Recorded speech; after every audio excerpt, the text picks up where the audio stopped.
What's going on, guys? Welcome to Victims and Villains. If you guys are new to this channel, we talk about mental health through pop culture and we introduce you to a couple cool flicks along the way. My name is Captain Nostalgia, and today we are talking about the I want to say shelved, I don't know, we'll talk about it, but we're talking about the Children of the Corn remake today. So the Children of the Corn remake is a prequel of sorts. If you guys are coming into this movie expecting a modern day take on the 80s film, you're not going to get it. It's vastly different. I've never read the Stephen King short story that these movies are based on, and with this one, there are now 11 in this film franchise, and so let's kind of jump into this. So a little bit of backstory of this, because this movie to me kind of reminded, his history is very similar to 2017's Leatherface. If you guys don't know, the reason why I compare that story is because that movie was done years before it was actually released. It was in development hell, or in that case, I guess distribution hell, because they just didn't know when or where to release it.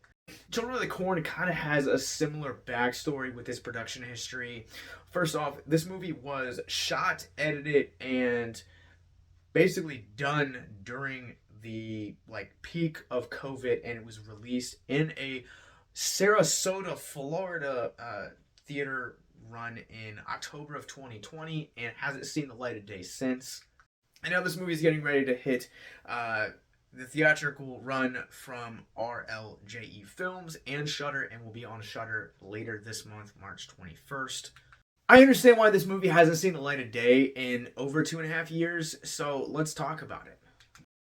This modern day take on the Stephen King story tells the story of a dying farm town that basically takes whose children create an uprising and basically sacrifice the adults of the town to the corn. I'm really trying to be as loosey-goosey with this plot as possible, because while I do authentically hate this movie, I think the concepts that this movie had in its core and in its DNA are worth talking about. I think in an era now where we have all of these horror IPs that have seen the remake treatment, I mean, here are 11 alone from my own personal collection that include the likes of Friday the 13th, Piranha, Nightmare on Elm Street, Last House on the Left, It, Hellraiser, Evil Dead, Wrong Turn, Texas Chainsaw Massacre, Halloween, and Dawn of the Dead. That's not including 2 from Black Christmas, Child's Play, Suspiria, Pet Sematary, and that list really just goes on. Well, now you can add Children of the Corn to that list. And while there are definitely aspects of this movie that don't feel like a traditional remake, it is a reimagining again. I'm coming off of the knowledge of only ever seeing the 80s movie, and this movie definitely feels like a modern prequel film to that, but you can definitely see that they were also trying to do something different, but it still feels like it has the identity of a soulless remake. And that's largely my problem with this movie, is that this movie has really good ideas and really good concepts within its DNA, but does actually nothing to bring them forward. And I think a large portion of that comes from Kurt Wimmer's direction in this movie, just a bad script, and all around just really passable acting. I'm all for a story revolving around a malevolent child, but that child has to put the fear of God in me. You look at movies like Firestarter with Drew Barrymore from 1980s, that movie's scary. You look at Reagan from The Exorcist, terrifying. You look at Miko Hughes from either Pet Sematary or Wes Craven's New Nightmare, absolutely crawls under your skin and then camps out there. And then you also have just really terrifying other films to talk about as well. Alicia Silverstone, 1993, The Crush. Absolutely crushes that and makes you feel uncomfortable literally the entire time you're watching her. Kirsten Dunst, 1994, Interview with the Vampire. Same thing. Bonnie Morgan, 2001, The Ring, became so creepy that she became more iconic for crawling out of the TV and getting under your skin than the actual film itself. And honestly, that list goes on and on and on of kid actors who are truly terrifying and get under your skin because they had a great script, great direction, everything that this film lacks. So Kate Moyer plays our main antagonist. She is the child Eden. She's the leader of the children of the corn. I'm not going to say that she is terrible because she's passable. You know, she's a child, and I think largely it comes down to the script that she was given and the direction of Wimmer. I think also too the majority of this film, this movie's 92 minutes long, and I literally felt like I was listening to a soundtrack of nails on a chalkboard for the entirety of those 92 minutes. There's no character development whatsoever in here. And while they do try to ground the film and tell this larger supernatural story through chemical warfare type storylines, it just doesn't work. And I think you look at any performance from this movie, not just the kids. Bruce Spence plays one of the pastors in this movie. He's dull. Callan Mulvey plays one of the town leaders in this movie. He's dull. Even some of the older kids in this movie, because at one point there's a shift in the tone where it's no longer against kids versus adults, but it's against young kids versus older kids. Elena Kampouris, I hope I pronounced that name right, is kind of the leader of the older kids, and again, she just turns in a mediocre performance. Pacing of this movie feels really slow, and this movie feels like, I'm not even sure what it's rated, but it feels like it handles itself like a PG-13 film. And let the records show that I'm not in the camp that says in order for a horror movie to be good, it has to be exclusively rated R, because anything that exists outside of that R rating is not good. The previously mentioned The Ring is a great example of that. Then you have other films like Split, The Drag Me to Hell, Happy Death Day 1 and 2, The Exorcism of Emily Rose, A Quiet Place, and that list, while it may be short, does continue. But this movie just feels like it doesn't know what it wants to be. Like, the horror aspects of this movie really aren't felt until probably the third act. Majority of this movie is telling a story of a town that once thrived on its agriculture, turned to chemicals in order to revive that, and it busted, and then they're kind of left in the wake of, what do we do now? That's pretty much the politics of that. That what do we do now? Do we try again? Do we move on? You know, those two political points are really what thrive the first two acts of this film, and that's really what makes this movie so forgettable, unfortunately. I think the third act does give us some really good ideas and does give hope for this film, but I really wish that the events of the third act would have started placing their seeds a little bit earlier into the story, because by the point that they're introduced, it already feels like it's too late.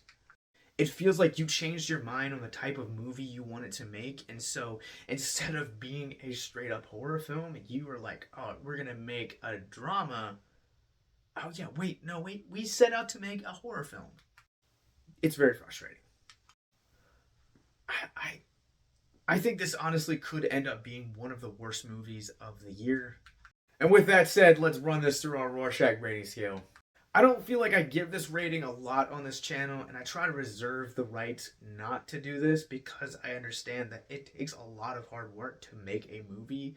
But at the end of the day, my job is to be honest and let you guys know what I thought about a film and be as transparent as possible. And unfortunately, this one's going to get a 0.5 out of 5 for me. Like I said, this movie is incredibly dull, from its acting to its atmosphere, to just its writing, its directing, everything about this movie just feels boring, forgettable, and just painful to watch. I'm curious what you guys are going to say. This movie is going to be out in theaters this Friday, March 3rd, and it'll be on Shudder beginning March 21st. So comment below, what did you guys think about The Children of Corn? Did you know that there were 11 of these movies? Comment below and let me know if you guys have followed this franchise. But let's talk about mental health. If you guys are new to our content, Mental Health Moment is where we take a theme of mental health woven within the film and talk about it for a few moments in the hopes to deconstruct the stigma surrounding mental health. There's a line in one of the films where two characters are having a conversation and they're kind of talking about the future, and one character says to another character, we could change the world if we wanted to. I'm in the camp and it's been this way since I was in school. Wow, I just sounded really old. The two things that we really lack teaching generations of now is how to handle mental health, how to recognize mental health, and the signs of toxic mental health. And if we really want to change this and see a difference in our school, you need to contact local governments and find out how you can start raising voices and really making a difference. I recently watched The Fallout on HBO for the first time, and if you don't know what that movie is about, basically it is the first 10 minutes explores a group of students who experience a school shooting and kind of how it really affects their mental health journey afterwards. One of the characters really gets involved in government and pursues local and state legislation to pass bills to make it safer for kids to go to school. And when you apply that same principle to mental health and the mental health education that is so desperately needed in schools, it begins at the county levels and it expands into city and state and largely federally as well. And that's why something like Victims and Villains exists, is so that we can have these conversations that should be taking place in schools, but also understanding and pushing forward the need to say that these are conversations that we should be having among students and teachers, parents and children, not a random guy like me on YouTube and other social media. So if you guys think that we should be teaching kids mental health in schools, comment below and let's keep this conversation started. What are ways that we can practically see changes being made? And great organizations like American Foundation for Suicide Prevention are already hard at work at making those things happen. I love getting emails from them because it really changes that. Something as simple as a survey or writing to your state legislator, you can highlight and showcase how important mental health education is, not only in schools, but how important the education is, period, to exist. So please comment below and let me know other ways that you think we can get involved and really make a difference. Mental health resources, if you or someone you know is struggling with suicide, addiction, self-harm, or depression, are in the links below at our mental health resource library. Down there, you'll also find links to all of our podcasts within the podcast network. You'll find more movie reviews like this, and most importantly, you'll find links to all of our social media, our Patreon, but most importantly, you'll also find that subscribe button, and even more important, once again, the mental health resource library.